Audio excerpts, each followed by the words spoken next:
Dr. Braxton Hunter is on the spectrum, but it's a different kind of spectrum. For him, he's talking about theism versus atheism. So over on theism, it would be 100% I believe in God, and then over on the other side would be 100% I disbelieve in God, or I don't believe in God, however you would see that as an atheist. And then he uses this spectrum for conversations. And when he's talking to people, like, where exactly are you? Are you almost with me, or are you way away from me, and why? And let's talk about that. And I think this was very helpful. I was very impressed when I saw that. My problem was that I couldn't put myself on the spectrum, and it took months. I could not figure out where I was, and it was surprising that it would take so long to not know where I was, because sometimes I felt like I was in the middle, and sometimes I felt like I was way over here and like there's no way. So I figured I would make this video to explain how I got around that and how I eventually found my place on the spectrum while my wife is making breakfast, and you'll hear her do that throughout this video. But hopefully it just takes a few minutes to get to the end of this. So what I figured out is that I need two spectrums. I can't just have one. And how I got there was I kind of mapped out every time I heard an approach, and every time I was thinking about where I am and how I feel about this. Sometimes I would feel like I was really, close to the middle, and then sometimes I would feel like, absolutely not.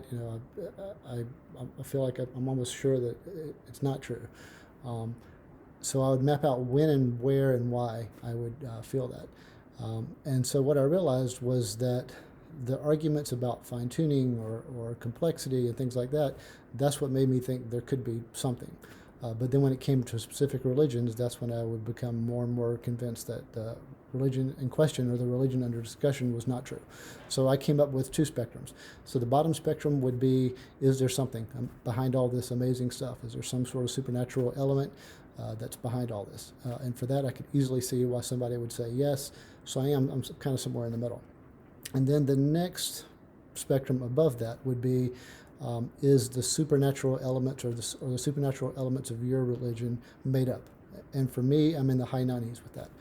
I think so. For the religions that I talk about, that's usually what I think. Certainly for Christianity, and I know that I've had these conversations mostly with Christians, some Mormons, some Muslims, and a few others here and there, but Christianity mostly. And I do feel like the religions are made up. So I'm in the high 90s there. And again, even if every current religion is made up, say like once we study every possible religion and we all one day get to the point where we all agree that they're all 100% made up, that still wouldn't take care of this foundational spectrum. There still could be something supernatural and amazing behind all of our existence. So it really is two separate spectrums. I don't think you can ever line them up. I think you have to start with whether there's something, and then go to whether the thing that you believe is true, is that something or not? And you might just have different results with each one of those conversations. But I think these two spectrums are helpful because you might be spending or plan on spending hours trying to get somebody in the middle, and they're already there, or maybe even they're over the 50% mark already. They already kind of believe in something amazing. So in which case you can just go straight to the thing that the religion that you believe, and you can kind of focus on that spectrum next.